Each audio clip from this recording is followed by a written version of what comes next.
76% of middle managers that fail report that they never received any preparation or training for their new role. This costs American business over $160 billion every year. And 75% of employees who leave because of bad bosses. Poor training, bad bosses, middle management directly impacts team performance.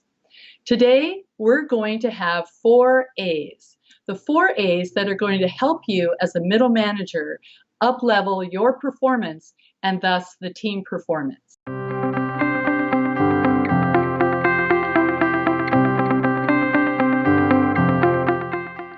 I'm Sarah Graves, Chief Relationship Officer with inviteCHANGE.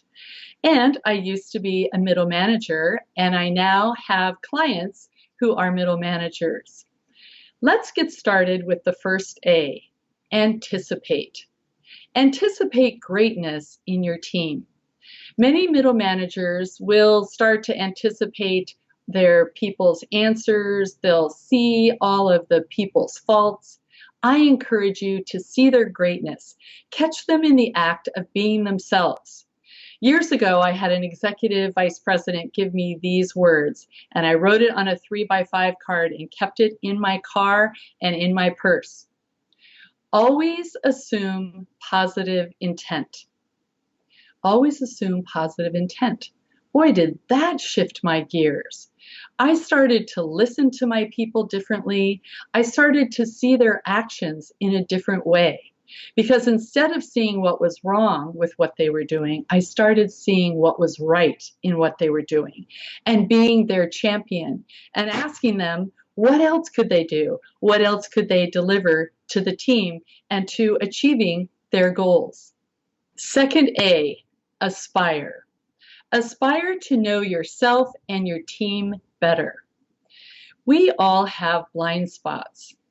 How can you, as a middle manager, know your blind spots before you're in the middle of a tough situation? Well, one of the ways is to follow your reactions. When you get reactive interacting with one of your team members or maybe even a customer, notice that reaction and start a practice of asking yourself, either in the moment or later in the day, wow, what had me so triggered? What got me that reactive? And begin to take a breath and do that as a practice. You get reactive, you take a pause and take a breath.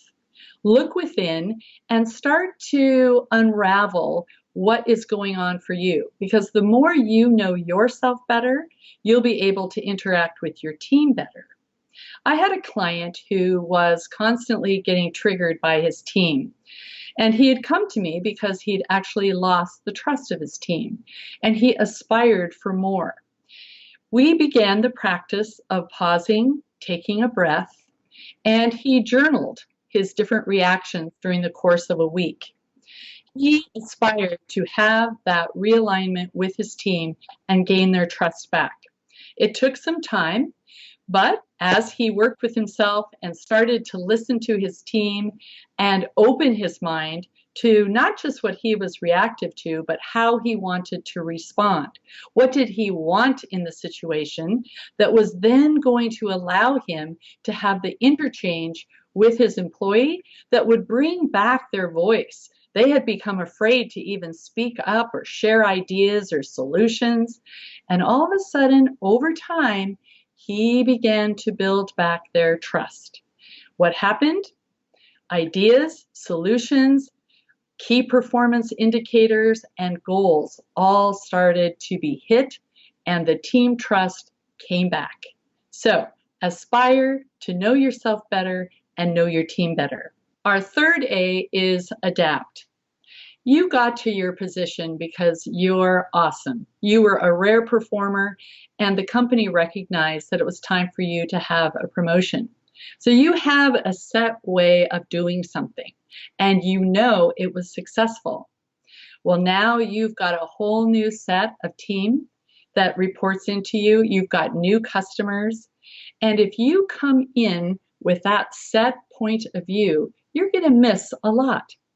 So be adaptable and be willing to look at other people's point of view.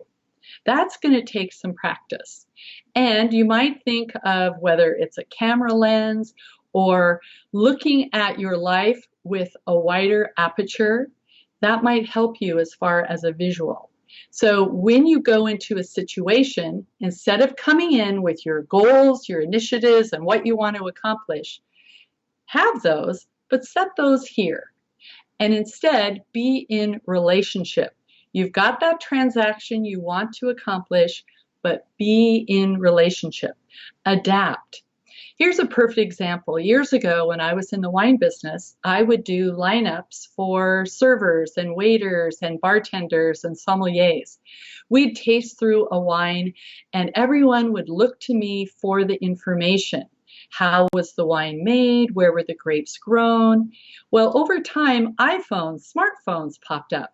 And I would be in the middle of my presentation, and suddenly one of the servers would pop up with, well, actually, no, it had this much oak aging, not 6 months, 8 months. And I looked up and said, wow, how do you know that? And they show me their phone. So in the moment, I could have been reactive, but instead I adapted.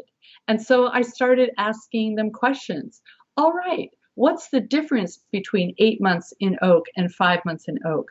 What could happen to the complexity of the wine? What could happen to the color of the wine? And we went from adapting to something that was different and new, and actually created more ownership, deeper relationship, and a lot more fun in the atmosphere. So I really encourage you for the third A of be adaptable. Number 4 is align. You are part of a great company. That company has core values, key performance indicators, and new initiatives each year. But do you know what is important to your employees? Do you know how they have core values that might intersect with the company core values?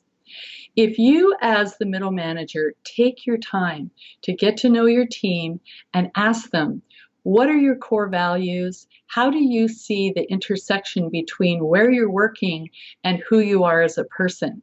And really amplify that intersection. That will then enhance the team performance. And each of those team members will appreciate the fact that you know them and you know what their core values are that roll right up to the company. Your results will increase, your team trust, your teamwork, and your team performance will all up level. And guess what happens to you in the process? You've got more job satisfaction. This is where the real fun begins, when the intersection between the company and your team is solid, and it amplifies and accelerates in the workplace with the goals and the results that you're expected to deliver. All of a sudden, your job goes from being resistant or tough or hard into something that has enthusiasm, excellence, and maybe every once in a while, a little ease. I started out today with some negative numbers and some negative research, and I want to end on a positive, and that is that you, as a positive middle manager, bring a plus 9% in performance and profits to your company. Now, if you want to find out more ways to be a great manager and great leader, check out my colleague Janet Harvey's video on YouTube.